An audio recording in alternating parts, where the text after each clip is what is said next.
So this is today's job. We're going to have a go at levelling the kitchen floor. They had a chimney breast in the middle and they've concreted up to it. And of course the room the other side, they concreted up to it as well, so the two levels are not quite the same. And it's quite low in this back corner as well. So I'm going to put a laser in and kind of get a feel for which parts of the room are the lowest. And then we're going to have a go at levelling it. So we'll get the floor prepped and then I'll come back. Sarah, busy at work? Cheers. Is that tea or gin? I'll have the gin in a couple of hours. Right, well, we've come up with a plan. We've got one of these laser jobbers from Screwfix for doing another job, and I think it's probably the right tool to use for this. So what I've done is I've chosen a spot in the middle of the room. I don't know whether this is anywhere near the finished level or not. Doesn't matter, it's flat. And then I've got a piece of wood, and on that piece of wood I've drawn a line where the laser crosses it. So I'll just hand over to my trusty camera lady. So the plan is, I'm going to point this down the room a bit.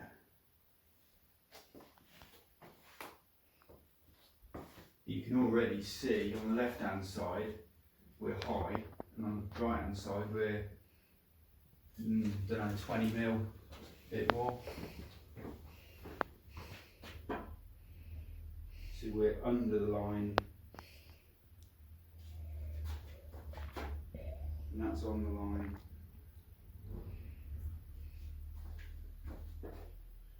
That's on the line.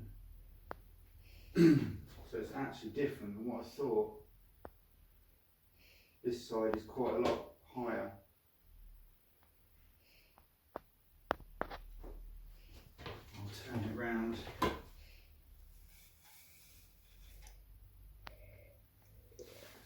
If you stand over here, Sarah. Now looking at that back wall again, you can see on the right hand side it's come down quite low. Left hand side it's right up in the air. And there's a good 10 or 12 mil, 10 or 12 millimetres difference there. And that's about the same.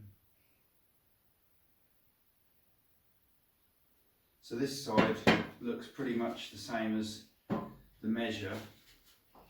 And this side we're about 12 mil.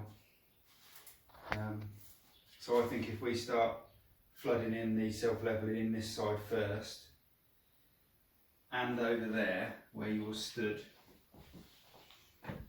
get the first couple of bags, 3 or 4 bags in there, and see how that looks. I'm kind of concerned about where we're here, because although it's going to be underneath the cupboard and I don't think it will cause us any trouble, we're already touching.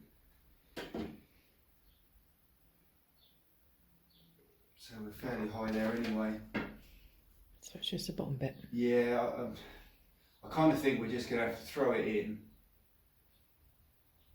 and let it go off and do the test again. And then if that doesn't work, well, we'll throw some more in. But yeah, let's get the floor prepped and we'll throw some in. So Sarah's started prepping the floor. We thoroughly swept it. We're going to hoover it, and then we're going to wet the floor a couple of times and then try and allow any moisture, because it's an unsealed floor. You want to allow any of the moisture to go into the floor, so that when we put our mix on it, it won't suck all the moisture out of it and dry it too fast. So it allows it to dry at the set time. Well, that's the theory anyway. That's what it says on the bag. Like I said before, these videos aren't instructionals of any kind. This is just how we're doing it. and if it's wrong, it's wrong. We normally get there in the end.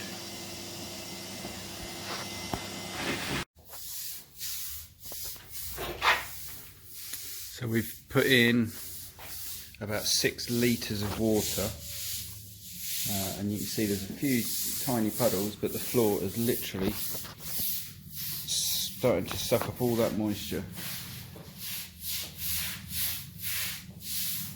Come on, do a little dancing. Come on.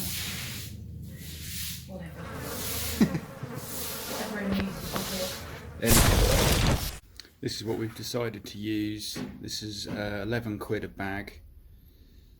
We've bought 6 bags to see how far we get on with it. It's a water based, and our plan is to make it wetter than it should be to help it level. We've also bought a brand new bucket.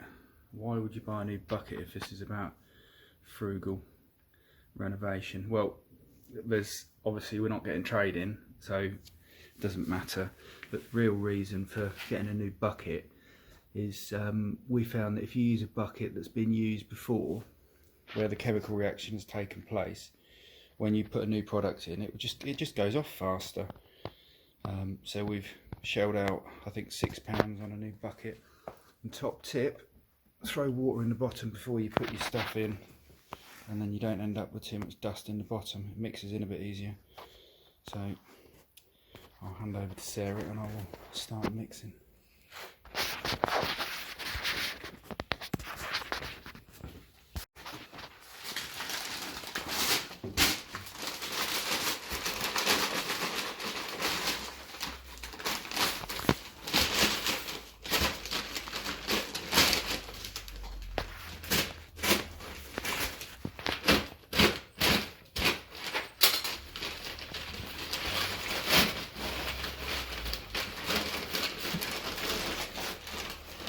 Make that look effortless.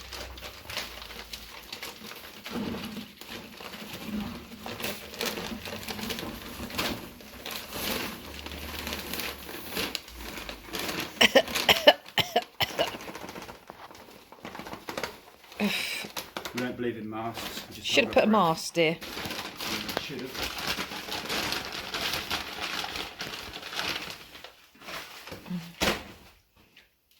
It's good you've got enough ventilation in here. Yeah.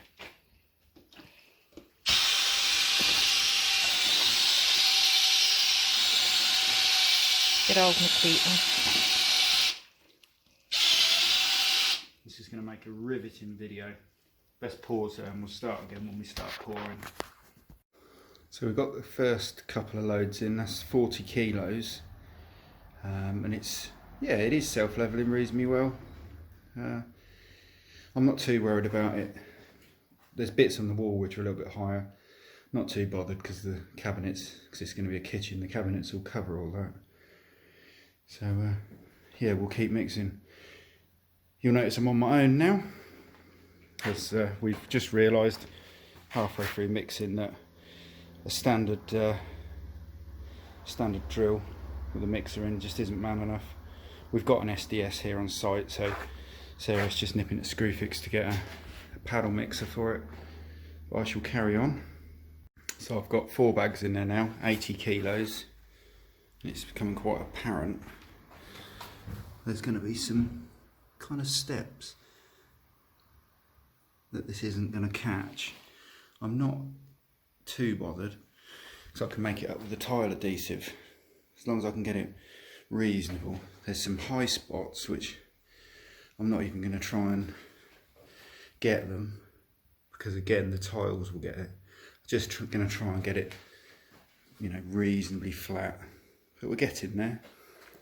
Sarah's just going to get some more bags because I think we're going to run out.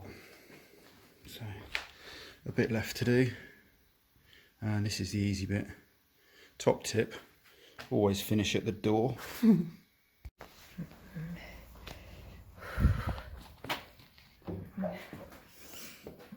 Second lot of levelling compound. This lot we've mixed it like water.